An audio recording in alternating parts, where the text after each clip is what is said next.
여러분들이 교회에 나와서 이렇게 예배 드리는 것, 그것은 여러분의 선택입니다. 여러분 잘 오셨습니다. 우리가 이 자리에 앉아 있지 않으면 여러분 어디에 있겠습니까? 그죠? 다른 곳에 있지 않겠습니까? 그죠?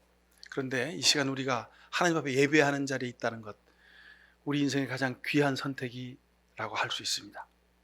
또 더 나아가서 우리가 선택해서 이 자리에 나왔지만 그것은 하나님이 우리를 부르시는 것이다 하는 겁니다. 하나님이 인도하셨다는 겁니다. 이것이 믿음입니다. 하나님이 우리를 부르시는 것은 우리를 통하여 하나님이 영광 받으시기 위함입니다. 그럼 이것을 기억하시고 여러분의 정성과 사랑으로 부르는 찬송과 기도, 드리는 예배가 하나님께 영광이 됨을 꼭 기억하실 수 있길 바랍니다. 지난 주간 내내 제가 순종에 관한 말씀을 묵상하면서 은혜를 구했고 하나님이 저에게 은혜를 주셨고 그리고 그 말씀의 은혜를 이 시간 여러분과 함께 나누기를 원합니다. 우리가 1월 내내 2024년 1년을 살면서 어떻게 믿음의 기준을 세우고 살 것이냐, 거기에 관한 중심을 가지고 말씀을 전하고 있습니다. 제가 여러분에게 예화를 하나 말씀드릴 텐데 여러분 꼭 기억하십시오. 제가 여러 가지 예화를 말씀드립니다. 지난주에는 그 스페인의 가우디 성당을 지은 사람에 관한 예화를 말씀드렸고 성경에도 수많은 예화가 있습니다. 그런데 여러분 중요한 것은 예화를 기억하지 마시고 그 예화를 통해서 하나님 내게 주신 은혜를 가슴속에 새기시면 좋겠습니다. 예화를 들어서 설명을 쭉 이렇게 말씀을 드리면 다른 성경 말씀은 다 잊어버리고 그 예화만 기억하는 분들이 있습니다. 그런데 여러분 꼭 그 위험성을 넘어 쓰셔야 됩니다. 자, 얼마 전 제가 없는 시간인데 어떻게 우연히 Sing Again이란 그 프로그램을, TV 프로그램을 보게 됐어요. 저희 가족 중에 누가 그걸 보고 아빠 저거 꼭 봐야 된다고 그래서 그 최종 결승 이제 회편을 제가 봤는데 제가 보는 중에 마지막 최종 결승에 두 사람이 올라갔어요. 근데 그 결승에 두 사람 노래 불렀는데 둘 중에 한 사람이 노래를 막 아주 열심히 부르는데 음이 틀리는 거예요. 제가 아는 멜로디가 아니라 다른 멜로디로 편곡한 게 아니라 부르다 음이 잘못 나온 거죠. 그래서 저 사람 떨어지겠다. 참 안타깝다. 이름도 내 마음에 들고 저 사람 삶의 스토리도 참 멋있는데 저 사람이 우승하면 좋겠는데 경연 프로그램에서 노래 가수들이 경연하는 프로그램인데 거기서 음이 틀렸어요. 그러면 떨어지는 거죠, 당연히. 근데 신기하게도요, 이 사람이 마지막에 우승을 하더라고요. 그래서 이상하다. 그래갖고 그 청년의 이름이 홍이삭이에요. 그래서 홍이삭이라는 사람에 대해서 인터넷에서 막 뒤져서 봤더니 이 사람이 그 35인가 그렇게 30대 중반의 청년인데 그 살아온 삶이 보통이 아닌 거예요. 아주 놀라운 이야기로 가득한 사람인 거예요. 30대 중반이면 그냥 부모 밑에서 자라서 고등학교를 졸업하든 대학을 졸업하든 그래서 회사에 취직하고 그렇게 사는 게 일반적인 삶인데 이 아이는 전혀 다른 삶을 살았더라고요. 그 엄마와 아빠가 전부 서울대 경영학과, 서울대 영어 교육학과를 졸업했어요. 우리나라에서 서울대 나오면 그 인생이 그냥 보장되는 삶이죠. 근데 이 두 사람이 무슨 기독 교사 모임에서 만나서 서로 의기투합해서 자, 우리 서로 만나서 사랑하고 결혼합시다. 근데 단 조건이 있는데 평생 하나님의 영광을 위해서 헌신하기로 합시다. 이러고 결혼을 했어요. 그래가지고 결혼하자마자 한국에서 살면 그냥 보장된 인생이 있는데 그거 버리고 아프리카로 무슨 어디 밀림으로 오지로 다니면서 남미로 다니면서 온갖 생고생을 다 하고 사는 겁니다. 그래서 이게 Sing Again 결승에 진출한 이제 여러 사람들이 4사람, 6사람 진출했는데 그 부모들이 이제 그 자식을 위해서 그 스튜디오에 오고 이런 장면들을 이제 카메라 감독들이 다 찍어서 편집을 해서 보여주는데 그 과정에 이 홍이삭이라는 청년의 부모가 이제 한국에 들어오고 그리고 자식이랑 대화하는 장면이 이렇게 보여져요. 근데 보니까 놀랍더라고요. 여러분 TV에 나온다. TV 카메라가 나를 찍고 있다 그러면 여러분 어떡합니까? 그러면 좀 얼굴에 분도 바르고 여기 뭐 이렇게 빨간 것도 좀 바르고 옷도 좀 멋있는 옷 입고 뭐 그래야 될 거 아니에요. 그래서 미장원에 가서 머리도 좀 하고. 근데 놀랍게도 이 홍의사의 부모는 그런 걸 하나도 안 하는 거예요. 옷도 그냥 아프리카 우간다에서 입고 있던 옷, 그냥 그 중에서 깨끗한 옷을 입으셨겠죠. 그 옷 그냥 입고 얼굴도 햇볕에 타서 시커멓고, 그리고 그 엄마는 얼굴에 화장도 안 한 상태로 그냥 그렇게 화면에 나오는 거예요. 이 사람들은 남에게 보여지는 것, 거기에 관심이 없는 거예요. 내가 사는 삶이 중요한 것이지 누가 남을 어떻게 평가하느냐가 중요하지 않은 삶인 거죠. 근데 거기 이제 화면에 나오면서 뭐 다른 출연자들의 부모는 이런저런 이야기를 많이 합디다. 그런데 이 부모는 울먹울먹하면서 하는 얘기가, 내가 이 아들한테 참 면목이 없는 부모라고, 내가 정말 미안한 게 한두 가지가 아닌데 그 중에 기억나는 게 이런 게 있다고. 얘가 어떻게 힘들게 버클리 음대를 들어갔다는 거죠.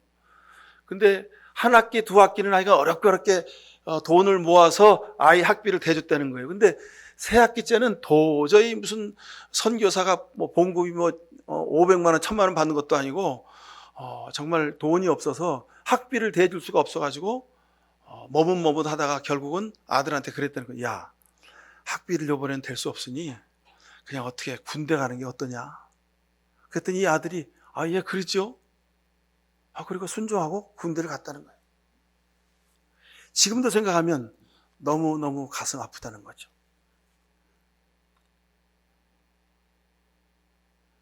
하여간 그 TV 프로그램에 이 화면에 비친 그 부모들의 얼굴은 어떻게 세상적인 기준으로 보면 조금 별로 볼품이 없는 그런 얼굴들이었습니다. 근데 제가 보니까 그 두 사람의 눈빛은 반짝였고요. 그 두 사람의 얼굴의 미소는 거기에 나오는 어떤 사람들을 능가하는 아주 환한 미소를 짓고 있는 것을 볼 수 있었습니다. 그래서 제가 얼마나 흐뭇하든지요.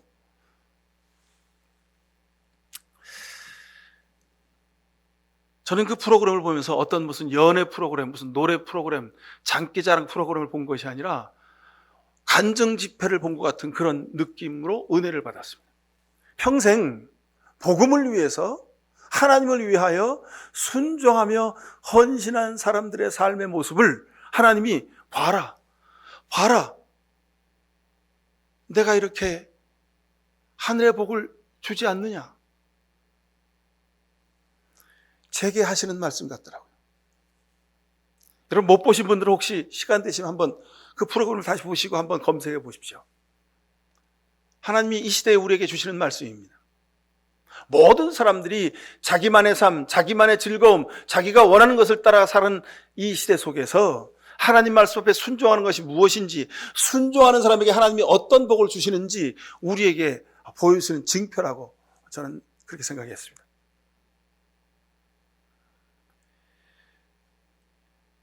쉬운 삶, 순탄한 삶, 자기의 꿈과 비전을 이룰 수 있는 삶을 다 버리고 하나님 말씀에 순종해서 살았던 그 부모의 삶을 이 아들이 부모의 등을 보고 자란 거예요.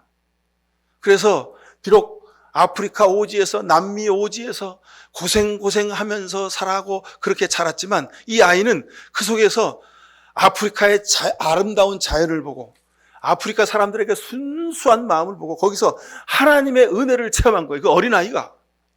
그래서 하나님의 은혜를 찬양하면서 자기가 찬양으로, 노래로 이 세상 속에서 하나님의 선교 사역을 감당해야 되겠다고 그렇게 다짐을 했다는 거죠. 여러분, 우리가 하나님 말씀 앞에 순종하기만 하면 우리 곁에 있는 그 누군가가 하나님의 복을 누리게 될 것이고 그 누군가가 하나님의 살아계심을 증거하는 놀라운 복을 누리게 되는 줄로 믿습니다.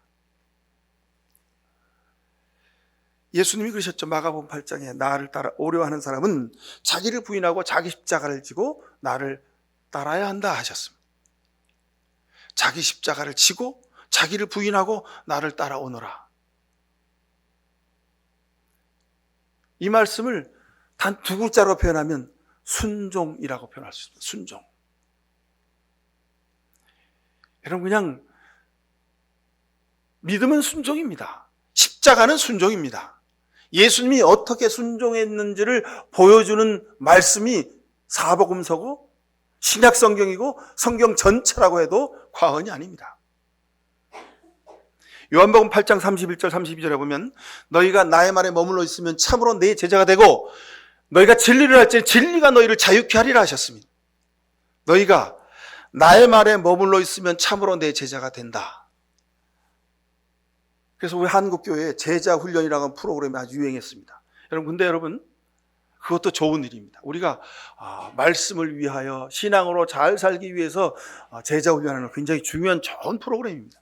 근데 한 걸음 더 나가서 너희가 나의 말에 머물러 있으면 참으로 내 제자들이다. 이건 무슨 말이냐 하면 나의 말에 머물러 있다 이 말은, 말씀으로 산다 이 말은, 예수님의 제자가 된다 이 말은 순종한다는 말입니다. 여러분 순종이 무슨 뜻입니까? 순수 혈통이란 뜻이 아니고요. 순종은 그렇구나. 하나님, 제가 할 수 없지만 내가 할 수 있게 해주세요. 나는 할 수 없지만 하나님이 원하신다면 제가 그 길을 갑니다 하고 하나님 말씀 앞에 고개 숙이고 나를 드리는 겁니다. 여러분, 우리가 믿음이 있으면 얼마나 있습니까? 우리가 인격적으로 얼마나 훌륭하면 얼마나 훌륭하겠습니까? 우리가 의지가 강하면 얼마나 강하겠습니까? 여러분, 내가 순종할 수 없습니다. 내가 하는 것이 순종이 아닙니다. 하나님, 나는 할 수 없으니 내가 말씀에 엎드립니다. 하나님, 나를 받으세요. 나를 사용하세요 하고 나를 드리는 겁니다. 그러면 그것이 순종이 되는 겁니다.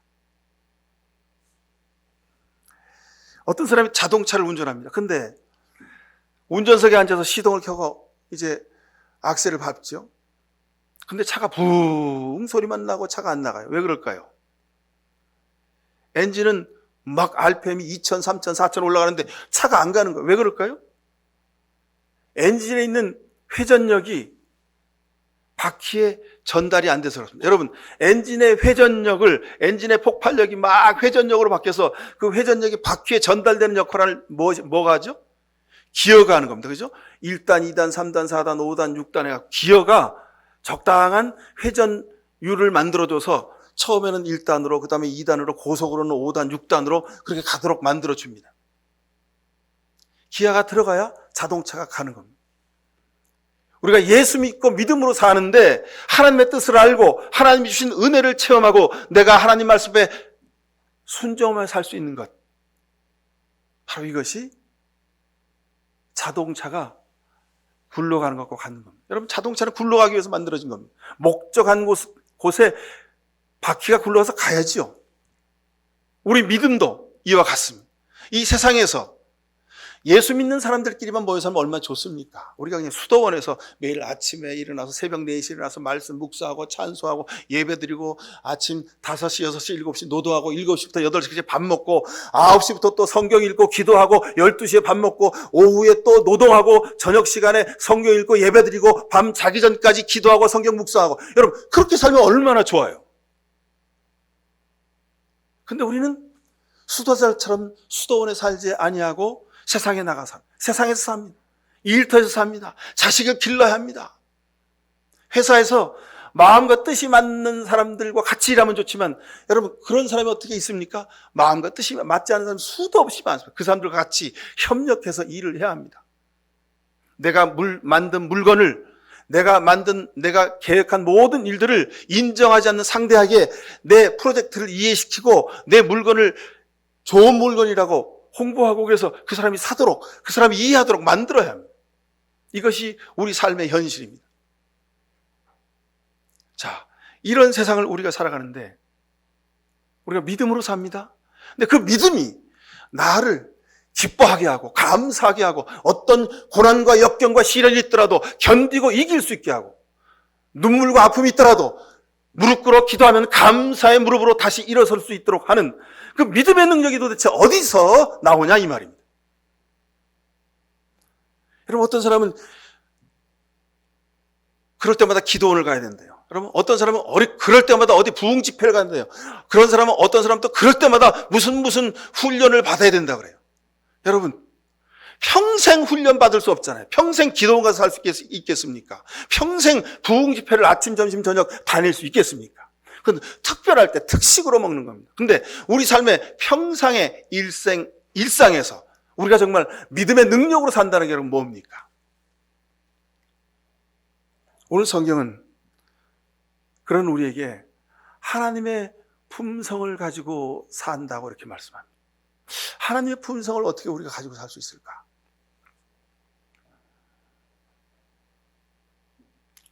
하나님의 성품은, 하나님의 품성은 예수 그리스도를 통해서 보여졌습니다.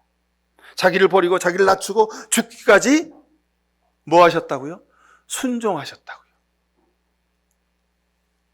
이것이 하나님의 성품이고 예수님의 성품입니다. 우리에게 이 성품으로 살라고 하십니다. 단적으로 표현하면 순종의 성품입니다. 자, 오늘 본문을 보십시오. 베드로후서 1장 3절에서 4절. 하나님께서는 우리가 그를 알므로 말미암아 생명과 경건에 이르게 하는 모든 것을 그의 권능으로 우리에게 주셨습니다. 하나님은 우리를 부르셔서 그의 영광과 덕을 누리게 해주신 분입니다. 그는 이 영광과 덕으로 귀중하고 아주 위대한 약속들을 우리에게 주셨습니다. 그것은 이 약속들로 말미암아 여러분이 세상에서 정욕 때문에 부패하는 사람이 되는 것이 아니라 하나님의 성품에 참여하는 사람이 되게 하시려는 것입니다. 여러분이 세상에서 정욕 때문에 부패하는 사람이 되는 것이 아니라, 이 무슨 얘기입니까? 세상에서 자기 욕심 때문에 자기 마음대로 삶으로 자기의 편안함과 자기의 즐거움과 자기의 기쁨만을 구하기 때문에 사람들이 다 썩어졌다는 거예요. 근데 믿음으로 사는 사람들도 여러분, 믿음을 이용해서, 예수님을 이용해서, 기도라는 것을 이용해서 자기의 정욕을 구하는 사람들이 많다는 거예요. 그럼 그런 교회들이 수두룩합니다. 그런 크리스찬들이 많습니다. 그런데 그렇게 사는 것이 아니요, 하나님의 성품에 참여하게 하기 위함이다, 이렇게 말씀합니다. 자, 여러분, 하나님의 성품이란 무엇인지 성경이 다시 우리에게 말씀합니다. 여러분, 다시 한번 찾아보십시오. 빌립보서 2장 5절에서 9절입니다. 하나님의 성품에 대해서 이처럼 아주 분명하게 표현한 성경 구절은 없습니다. 여러분 안에 이 마음을 품으십시오. 그것은 곧 그리스도의 예수의 마음이기도 합니다. 그는 하나님의 모습을 지니셨으나 하나님과 동등함을 당연하게 생각지 않으시고 오히려 자기를 비워서 종의 모습을 취하시고 사람과 같이 되셨습니다. 그는 사람의 모양으로 나타나셔서 자기를 낮추시고 죽기까지 순종하셨으니 곧 십자가에 죽기까지 하셨습니다. 그러므로 하나님께서는 그를 지극히 높이시고 모든 이름 위에 뛰어난 이름을 그에게 주셨습니다. 여러분, 예수 그리스도의 마음이 하나님의 마음이고 이것이 하나님의 성품입니다. 빌립보서 이 말씀을 기록한 이유는 하나님의 성품이, 예수님의 마음이 이렇게 고귀해, 하나님이, 예수님이 이렇게 위대한 분이셔, 너희는 그러니까 이 예수님을 잘 믿어야 돼? 아닙니다. 그거 위해서 빌립보서를 기록한 것이 아닙니다. 예수님이 그렇게 사셨으니 너희도 예수님처럼 살라고 기록해 주시는 겁니다. 목사님, 우리가 어떻게 예수님의 마음을 가지고 살아요? 아닙니다, 여러분. 아까 읽으셨잖아요, 본문에서. 본문 베드로후서 3장 4절에 여러분이 하나님의 성품에 참여하는 사람이 되게 하려고 하나님이 우리를 부르셔서 그의 영광과 덕을 누리게 하셨다는 겁니다. 여러분, 그러니 가능합니다. 할 수 있습니다. 근데 여러분, 중요한 것은 내가 하는 것이 아니라 하나님이 하게 해주신다는 겁니다. 하나님의 성품 우리가 아는 대로 하나님은 사랑의 하나님, 용서와 심판의 하나님, 정의와 평화의 하나님, 자비와 긍휼의 하나님, 이런 식으로 우리가 표현합니다. 근데 여러분, 하나님의 성품에 참여하게 한다, 이 말은요, 하나님의 위대하심을 말씀하시는 말씀이기도 하지만 우리가 하나님처럼 살게 하시는 하나님의 큰 뜻이 있음을 여러분 보셔야 합니다.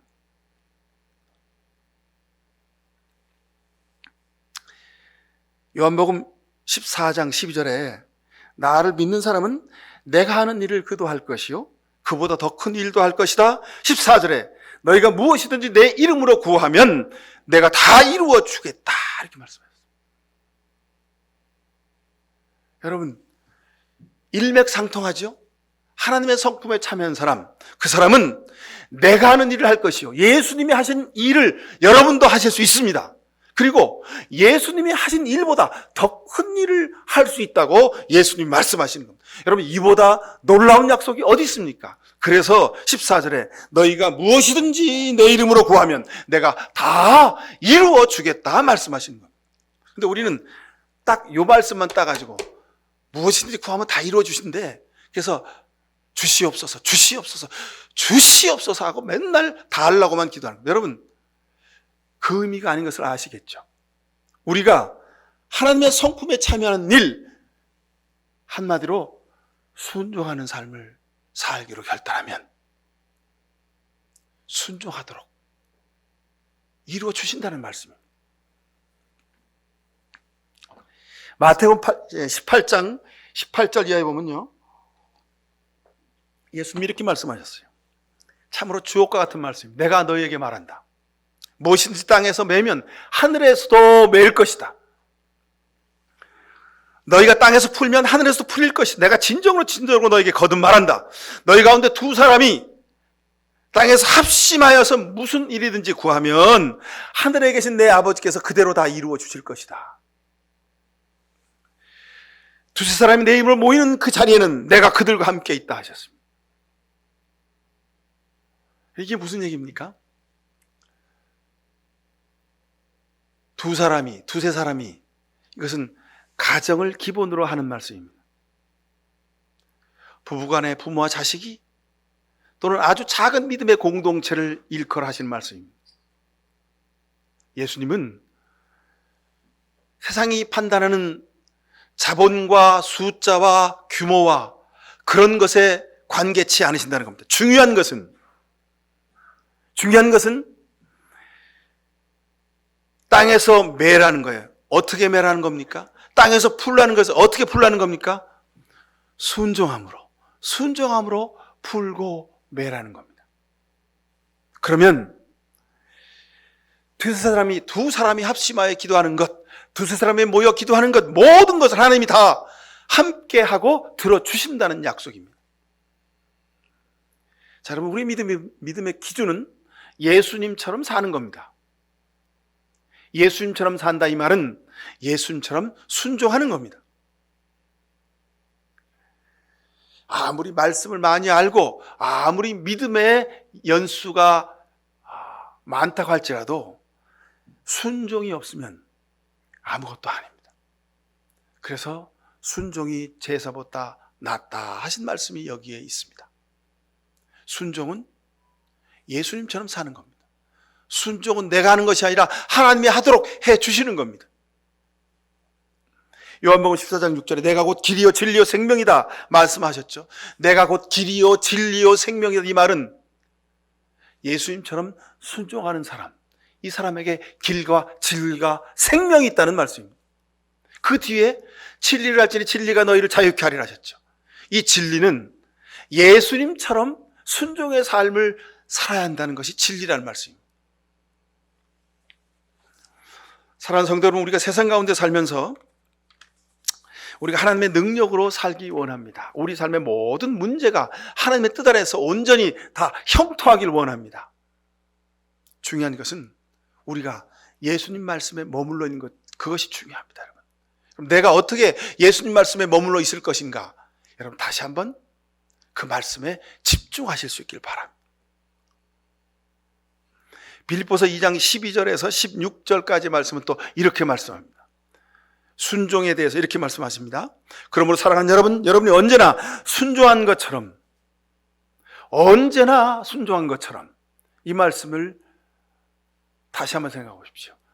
언제나 순종해야 합니다. 내가 함께 있을 때뿐만 아니라 지금같이 내가 없을 때에도 더욱더 순종해서 두렵고 떨리는 마음으로 자기의 구원을 이루어 가십시오 그랬습니다.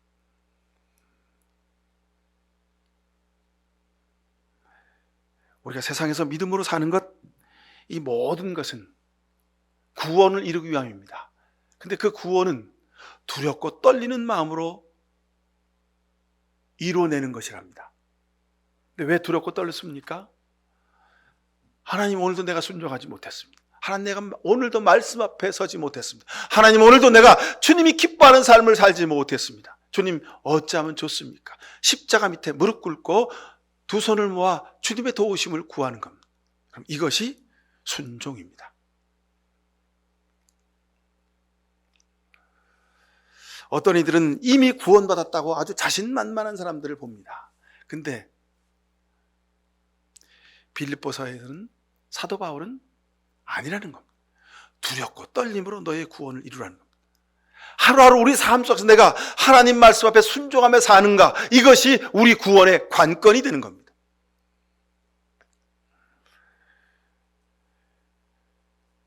참 어떤 사람들 보면 참 저래도 될까 그런 생각을 합니다. 삶이 어찌된 상관없습니다. 그냥 입은 그 입에 아주 이불을 바른 것처럼, 입에다 모타를 단 것처럼, 그렇게 아주 참기름을 바른 것처럼 아주 감동적인 설교를 하고 하나님 말씀을 막 줄줄줄줄 막 깹니다. 근데 그 사람의 삶을 보면 우리가 그러죠. 우리 그냥 쉬운 말로 어렵쇼? 저래도 되는 거야? 그렇게 되는. 여러분, 순종이 없는 설교, 순종이 없는 믿음 생활, 순종이 없는 헌신, 이건 모순입니다. 여러분, 순종이 없으면 아무것도 안 되는 겁니다. 설교자인 제가 말씀을 증거하지만 이 말씀 앞에 온전히 서지 못하면 여러분, 제 설교는 이건 아무것도 아닌 겁니다. 여러분, 내가 믿음으로 살기에 크리스찬입니다. 근데 내가 십자가 앞에 순종하지 않고 말씀에 순종하지 않으면 여러분, 그 이름은 아무런 의미가 없습니다. 세상 사람들이 그래서 우리 크리스찬을 보고 제 환자래, 쟤도 교회 다닌데, 여러분 그러는 거 아닙니까? 같은 값이면 말씀이 감동이 되고 은혜가 되죠. 여러분, 근데 그것은 평생을 통해서 볼 수 있는 겁니다. 근데 이 시대는요, 우리가 스마트폰을 늘 들고 있어서 압니다만, 순간 3분, 5분, 10분 안에 아주 그냥 감동적으로 보여야 그게 감동이 되는 겁니다. 여러분, 그건 감동이 아닙니다. 하나님 말씀은요, 수천 년을 통하여 하나님의 순종하심으로 보여진 열매입니다. 성경은 하나님이 하나님 되심을 버리고 사람과 같이 되셔서 죽기까지 순종하시는 것의 증거입니다. 여러분, 가만히 생각해 보십시오. 우리가 빌립보서 2장, 우리가 그 말씀을 아까 읽었습니다만, 너희 안에 이 마음을 품으라. 예수 그리스도의 마음이니. 근데 이 마음은 태도라고 말씀드렸죠. 자, 하나님은 어떤 태도로 우리를 사랑하셨냐면 하나님 되심을 버리시고 참 사람이 되셨습니다. 여러분, 참 사람이 되셨다, 이 말이 무슨 뜻입니까? 나처럼 아파 보셨다는 거예요. 나처럼 괴로워 보셨다는 거예요. 나처럼 실패와 좌절과 눈물을 흘리셨다는 겁니다. 하나님이 나는 하나님이다. 나는 전지전능하니 내가 너희의 마음을 다 아노라. 그러면 그냥 하나님이시면 되는 거예요. 그죠? 근데 그 하나님이 하나님 되심을 버리고 사람이 되셨다는 거예요. 여기에 하나님의 순종의 값이 있습니다. 이건 예수님의 십자가의 값입니다. 근데 하나님의 순종의 값은 우리가 돈 주고 살 수가 없어서 하나님이 그냥 우리에게 공짜로 주신 겁니다. 그러니 예수님처럼 산다, 이 말은 우리도 예수님 위하여 나를 드리는 겁니다. 하나님, 나는 헌신도 충성도 믿음도 아무것도 없습니다. 하지만 내가 주님 앞에 나를 드리니 주님 나를 받으세요라고 여러분 나를 드리실 수 있길 바랍니다. 기도할 때마다 그렇게 기도하실 수 있길 바랍니다. 그러면 하나님이 여러분의 말을, 여러분의 손을, 여러분의 삶을, 여러분의 가정을, 여러분의 인생을 하나님이 쓰실 것입니다. 순종의 사람으로 쓰시게 될 겁니다. 그러면 여러분이 아브라함이 되고 여러분이 이삭이 되고 여러분이 사무엘이 될 수 있습니다. 여러분이 예수님처럼 살 수 있는 겁니다. 그래서 오늘 성경의 베드로전서의 1장에 하신 말씀이 하나님의 성품에 참여하게 하려는 것이라 이렇게 말씀합니다. 사랑하는 성도 여러분, 하나님의 사랑은, 믿음의 능력은 말에 있지 않습니다. 그래서 하나님도 순종하심으로, 사람이 되심으로, 십자가 지심으로, 예수님처럼 생명을 바침으로 우리에게 하나님의 사랑을 보여주셨습니다. 그러니 여러분, 우리의 순종은 그냥 삶으로 보여지는 겁니다. 제가 설교 모두에 홍이삭이라고 하는 젊은 청년의 그 부모의 삶을 여러분에게 말씀드렸어요. 여러분, 그렇죠? 말로 되는 것이 아닙니다. 가르쳐서 되는 것이 아닙니다. 그냥 여러분 삶으로 살면 여러분 자식이 세상 가운데서 여러분 주변에 있는 많은 사람들이 여러분을 보고, 아, 하나님은 이런 분이구나, 하나님은 살아계시구나 보게 될 것입니다. 여러분, 이것이 전도요, 이것이 선교요, 이것이 하나님의 성품에 참여하는 것입니다. 여러분, 이런 인생을 우리 모두 살아가는 복을 누리시길 간절히 축원합니다. 기도하십시다. 사랑의 하나님, 감사합니다. 욕심도 많고 이기적이고, 그리고 욕망을 따라 사는 것을 즐기고, 그리고 늘 나만 생각하며 살았던 그런 부족한 인생이고 믿음이었습니다. 근데 오늘 하나님 말씀을 통하여 우리가 하나님의 품성으로 살 수 있도록 하나님이 길을 열어주셨음을 깨달아 알았습니다. 우리도 예수님처럼 생명을 다하여 순종하겠습니다. 주여, 우리를 도구 삼아주시고 우리를 통로 삼아서 하나님의 은혜를, 하나님의 복을 우리 자녀 손들에게, 우리 가정에, 우리 교회에, 이 나라의 민족에게 주님 부어 주시옵소서. 그래서 우리가 이 세상 사는 동안 이 세상 가운데서 하나님의 살아계심을 증거하게 하시고 예수 그리스도의 십자가가 우뚝 서는 그런 놀라운 사역을 감당하는 우리 모두가 될 수 있도록 주님 은총을 베풀어 주옵소서. 예수 그리스도 이름으로 기도하옵나이다. 아멘. 내 생각과 내 능력과 내 계획과 내 체주를 내세우며 살았습니다. 주님, 우리의 교만이었습니다. 이후로 모든 것 십자가 앞에 내려놓고 하나님 말씀 앞에 순종합니다. 주님, 우리의 부족한 것까지도, 모자람까지도 주님 사용하셔서 주의 일을 이루시옵소서. 이런 순종의 결단을 하며 주 앞에 머리 숙인 이 시간 모든 주의 백성들 머리 위에 하나님 아버지의 귀하신 사랑과 예수 그리스도의 생명까지 다하여 우리를 살아가신 십자가의 은혜와 지금도 우리 곁에 계셔서 우리로 하여금 순종의 사람, 거룩한 믿음의 사람이 되도록 우리에게 감화감동하시는 성령의 복누르심이 사랑하는 저들의 가정과 자녀들과 일터와 이 나라의 민족과 세계 곳곳에서 전쟁으로 고통하는 모든 아픈 이들의 눈물의 기도 위에 지금부터 영원히 함께해 주시옵기만을 간절히 축원하옵나이다. 아멘.